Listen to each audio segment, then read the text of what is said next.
नमस्कार दोस्तों, आपका बहुत बहुत स्वागत है आपके अपने favourite YouTube channel 3 little tutor में। दोस्तों, हमारे चैनल पर आपको केंद्रीय विद्यालय एडमिशन से जुड़ी सभी जानकारियां टाइम टू टाइम दी जाती हैं।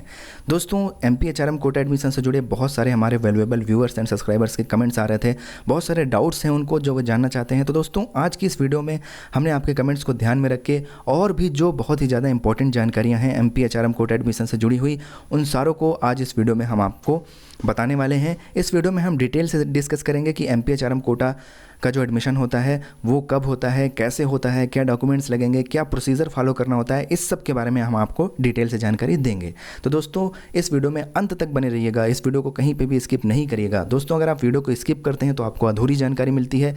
जैसे कि हमने देखा कि बहुत सारे पेरेंट्स के बच्चों का फाइनल सिलेक्शन लिस्ट में नाम आ गया है, लेकिन उसके बाद ही भी एडमिशन में प्रॉब्लम्स हो रही हैं क्योंकि उन्होंने फॉर्म भरते टाइम गलती कर दी थी। इसकी वजह से उनके बच्चों का एडमिशन नहीं हो पा रहा है। तो दोस्तों, आपसे हाथ जोड़ कर रिक्वेस्ट है कि किसी भी जानकारी को आप आधा ना देखें, जानकारी को पूरा देखें ताकि आपको पूरी जानकारी रहे। तो चलिए दोस्तों, एमपीएचआरएम कोटा से जुड़े कुछ महत्वपूर्ण बिंदुओं को हमने यहाँ पर सॉर्ट आउट किया है, उनके बारे में हम आपको एक एक करके जानकारी देंगे। तो सबसे पहला पॉइंट हमने यहाँ पर ये लिखा हुआ है कि एमपीएचआरएम कोटा एडमिशन स्कीम क्या होती है। सबसे पहले हम ये जान लेते हैं कि एमपीएचआरएम कोटा का जो एडमिशन होता है केंद्रीय विद्यालय में, ये होता क्या है, क्योंकि इसके बारे में सही जानकारी होनी चाहिए। तो दोस्तों, प्रत्येक माननीय एमपी जो होते हैं वो अपने एरिया में, अपने संसदीय क्षेत्र में आने वाले जो केंद्रीय विद्यालय हैं उसमें 10 बच्चों के नाम रिकमेंड कर सकते हैं एडमिशन के लिए, क्लास 1 से लेकर क्लास 9 तक का। दोस्तों, पर यहाँ पर एक कंडीशन ये है कि वो जिन 10 बच्चों का नाम रिकमेंड करेंगे उस केंद्रीय विद्यालय में एडमिशन के लिए, वो केंद्रीय विद्यालय संगठन द्वारा जारी किए गए एडमिशन गाइडलाइन के हिसाब से एलिजिबल होने चाहिए। और इसके साथ ही साथ उन बच्चों के जो पेरेंट्स हैं वो उन्हीं एमपी के संसदीय क्षेत्र के जन्म से निवासी हों, या फिर काम की वजह से हाल फिलहाल में ही वहाँ पर पोस्टेड हुए हों, या फिर काम की वजह से माइग्रेट होकर उनके कॉन्स्टिट्यूएंसी में, उनके संसदीय क्षेत्र में आए हों। तो ऐसे बच्चे के फॉर्म जो है एमपी रिकमेंड कर सकते हैं। अब दोस्तों, यहाँ पर एक कंडीशन ये भी बन सकती है कि कुछ एमपी ऐसे हों जिनके संसदीय क्षेत्र में एक भी केंद्रीय विद्यालय ना आते हों। तो इस केस में क्या होगा, इस केस में उनके संसदीय क्षेत्र से जुड़े हुए जो संसदीय क्षेत्र हैं उन क्षेत्रों में आने वाले केंद्रीय विद्यालयों में वो बच्चों के फॉर्म जो है वो एडमिशन के लिए रिकमेंड कर सकते हैं। और दोस्तों, राज्यसभा के जो एमपी होते हैं वो भी 10 बच्चों के एडमिशन के लिए फॉर्म को रिकमेंड कर सकते हैं। जो राज्यसभा के एमपी होते हैं उनके लिए जो संसदीय क्षेत्र होगा, जो कॉन्स्टिट्यूएंसी होगी, वो जिस राज्य से इलेक्ट हुए हैं वो राज्य उनका कॉन्स्टिट्यूएंसी माना जाएगा। इसी तरीके से जो मनोनीत सदस्य होते हैं राज्यसभा और लोकसभा के, जो नॉमिनेटेड कैंडिडेट्स होते हैं लोकसभा के और राज्यसभा के, वो पूरे इंडिया में जितने भी केंद्रीय विद्यालय हैं, किसी भी केंद्रीय विद्यालय में एक या एक से ज़्यादा केंद्रीय विद्यालय में 10 बच्चों के फॉर्म को रिकमेंड कर सकते हैं। तो दोस्तों, आई होप दैट कि आपको समझ में आ गया होगा कि एमपीएचआरएम कोटा एडमिशन स्कीम क्या होती है। अब आगे बढ़ते हैं अगले पॉइंट पे। तो हमारा जो अगला पॉइंट है वो ये है कि एमपीएचआरएम कोटा में किस किस क्लासेस में एडमिशन हो सकते हैं। तो एमपीएचआरएम कोटा से दोस्तों कक्षा 1 से लेकर कक्षा 9 तक की जितनी भी क्लासेस हैं, class 1, class 2, class 3, class 4, class 5, class 7, class 8, class 6 और क्लास 9, क्लास 1 से लेकर अप टू क्लास 9 तक जितनी भी क्लासेस हैं सभी में एमपीएचआरएम कोटा के तहत एडमिशन हो सकते हैं। दोस्तों, ये जो एमपीएचआरएम कोटा के तहत एडमिशन होते हैं ये एबव द स्ट्रेंथ होते हैं, यानी कि जो क्लास की स्ट्रेंथ होती है, जैसे कि किसी केंद्रीय विद्यालय में जो क्लास की स्ट्रेंथ है किसी सेक्शन की वो 40 है, तो जो एमपीएचआरएम कोटा के एडमिशन होते हैं ना, ये 40 से ऊपर की सीटों में होते हैं। यानी कि यहाँ पर सीटों का कोई रोल नहीं होता, सीट भर भी गई हैं तब भी ये एडमिशन होते हैं। हालांकि जो मैक्सिमम पर सेक्शन सीट है वो 50 से ज़्यादा नहीं होनी चाहिए। तो अगर आपने इस बार अपने बच्चे का क्लास 1 में ऑनलाइन फॉर्म भरा था, नाम नहीं आ पाया है, आपके बच्चे का एडमिशन नहीं हो पाया है, तो आपके लिए बहुत ही अच्छी अपॉर्चुनिटी है कि आप अगले साल एमपी से रिकमेंड करके अपने बच्चे का क्लास 2 में एडमिशन करवा सकते हैं। इसी तरीके से दोस्तों, बस आपको एक बात ध्यान में रखना होगा कि आपके बच्चे की एज वगैरह या फिर केवीएस के जो गाइडलाइन है एडमिशन की, उसके हिसाब से आपके बच्चा एलिजिबल होना चाहिए। अब आगे बढ़ते हैं और देखते हैं अगला पॉइंट। दोस्तों, हमारा जो अगला पॉइंट है वो ये है कि इसके लिए आवेदन करने का सही समय कौन सा होता है। दोस्तों, क्योंकि जो एमपी कोटा होता है ये स्पेशल प्रोविज़न होता है, तो इसके लिए कोई अलग से वेबसाइट वगैरह पर नोटिफिकेशन नहीं आती है।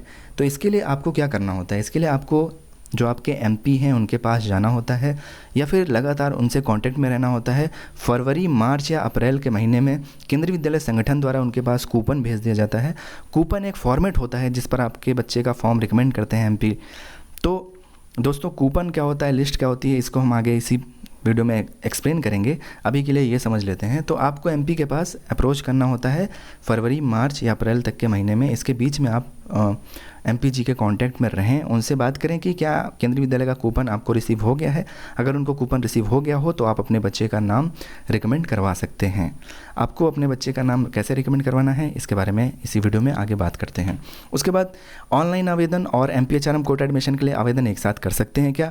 जैसे कि कुछ वैल्यूएबल व्यूअर्स एंड सब्सक्राइबर्स के कमेंट आए थे कि ऑनलाइन आवेदन और एमपीएचआरएम कोटा दोनों एक साथ भर सकते हैं क्या? जी हाँ दोस्तों, बिल्कुल आप ऑनलाइन आवेदन भी कर दीजिए, और अगर आपका एमपीएचआरएम कोटा से इंटरेस्ट है एडमिशन लेने का तो आप उनके पास भी अप्रोच कर सकते हैं। दोनों आवेदन आप कर सकते हैं, जिससे भी आपका बच्चे का एडमिशन हो उससे आप एडमिशन ले लें, और दूसरा वाला आप जो है वो छोड़ सकते हैं, उसमें आप अपना एडमिशन कैंसिल करवा सकते हैं। उसके बाद दोस्तों आगे बढ़ते हैं और अगला पॉइंट देखते हैं कि एमपी कूपन और एमपी कोटा लिस्ट दोनों क्या क्या हैं। दोस्तों इसको ध्यान से समझते हैं। बहुत सारे लोगों को कन्फ्यूज़न होती है कि एमपी कोटा में एडमिशन के लिए जो कूपन जारी होते हैं वो क्या होते हैं, और एमपी कोटा की जो लिस्ट होती है वो क्या होती है। तो दोस्तों जो एमपी कोटा में एडमिशन के लिए कूपन जारी होते हैं, ये कूपन एक फॉर्मेट होता है जो केंद्रीय विद्यालय संगठन के हेडक्वार्टर द्वारा प्रत्येक एमपी को दिया जाता है। वो जो कूपन फॉर्मेट होता है, ठीक उसी पर एमपी द्वारा आपके बच्चे का जो डिटेल्स है वो सब भर के आपके बच्चे का एडमिशन रिकमेंड किया जाता है। ठीक, वो कूपन अभिभावक को नहीं मिलता, ये कूपन एमपीजी के पास ही होता है। आपको एमपीजी के पास अपना जो है डिटेल्स जाकर देना है कि हमारे बच्चे का नाम क्या है, बच्चे के फादर का क्या नाम है या मदर का नाम क्या है, पूरा पता, मोबाइल नंबर, और आपको कौन से केंद्रीय विद्यालय में एडमिशन चाहिए और किस क्लास में एडमिशन चाहिए, बच्चे की डेट ऑफ बर्थ, आप चाहें तो ईमेल भी दे सकते हैं। तो ये सारी डिटेल्स एमपी जो है उस कूपन में भर के केंद्रीय विद्यालय संगठन के हेडक्वार्टर को भेजते हैं। फिर वहाँ से आपके बच्चे का जो एप्लीकेशन है वो फॉरवर्ड होता है उस केंद्रीय विद्यालय में जहाँ पर आप एडमिशन के लिए इंटरेस्टेड हैं। उसके बाद फिर एक लिस्ट जनरेट होती है जो जारी की जाती है, उसमें आपके बच्चे का नाम रहता है, उसमें ये बताया गया रहता है कि आपके बच्चे का जो एडमिशन है वो इस केंद्रीय विद्यालय के लिए इन एमपी के द्वारा रिकमेंड किया गया था, और आप जो है सही टाइम पर पहुंचकर अपने बच्चे का एडमिशन करवा लें।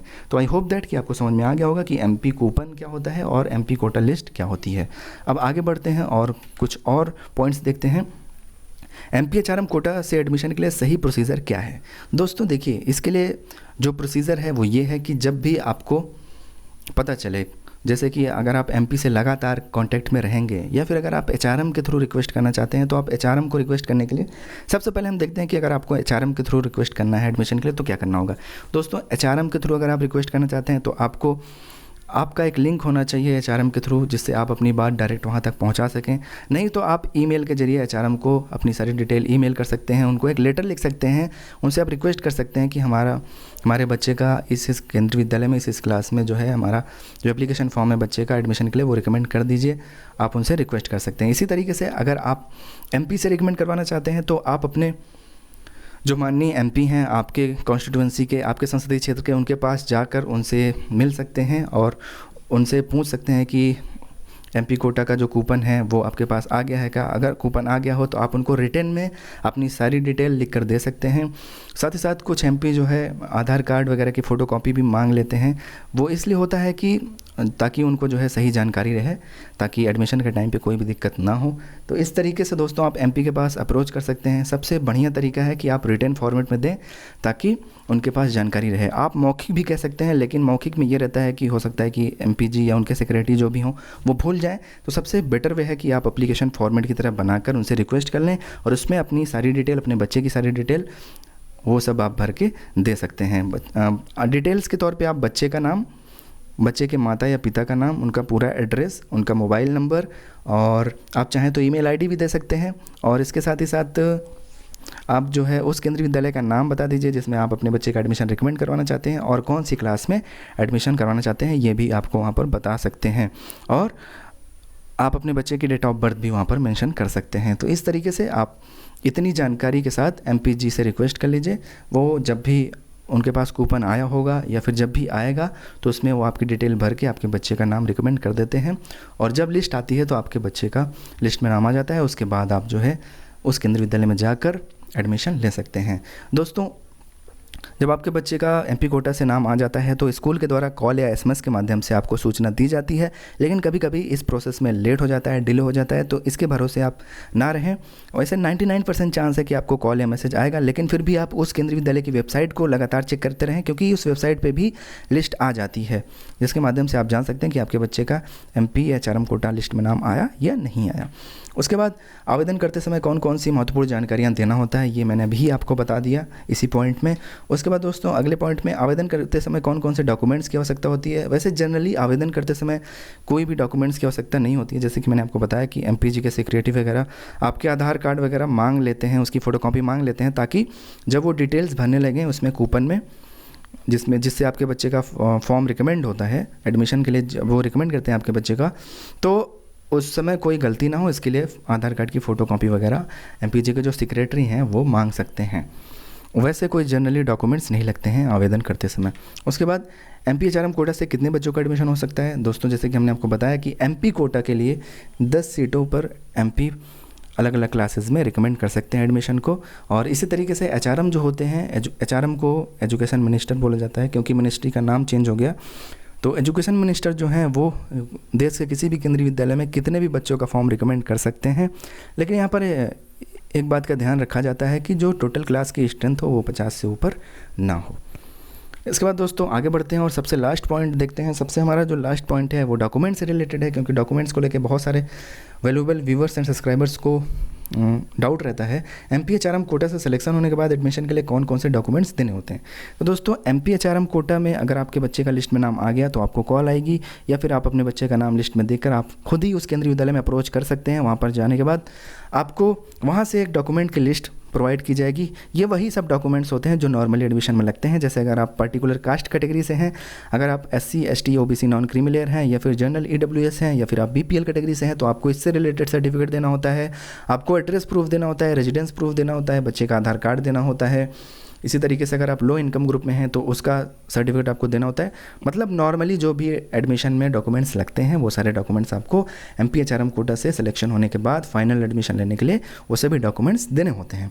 तो दोस्तों आई होप दैट, मैं उम्मीद करता हूँ कि हमारे इस वीडियो से आपके जो एमपी एचआरएम कोटा से रिलेटेड डाउट्स रहे होंगे वो क्लियर हो गए होंगे। लेकिन अभी भी अगर आपको कोई डाउट आता है, कोई प्रॉब्लम आ रही है किसी चीज़ को समझने में, तो आप नीचे कमेंट बॉक्स में कमेंट करके पूछ सकते हैं। जैसे कि आपने देखा ही होगा कि हम आपके कमेंट्स का लगातार रिप्लाई करते हैं, कभी कभी देर हो जाता है, लेकिन दोस्तों बहुत से कमेंट्स रहते हैं, इसके लिए थोड़ा सा लेट हो जाता है, इसके लिए मैं माफ़ी चाहता हूं। और दोस्तों इस तरह की वीडियोस हम लगातार अपने चैनल पर लाते रहते हैं ताकि आपके बच्चे के एडमिशन में कोई भी दिक्कत ना हो। तो हमसे जुड़े रहें, हमारे साथ बने रहें।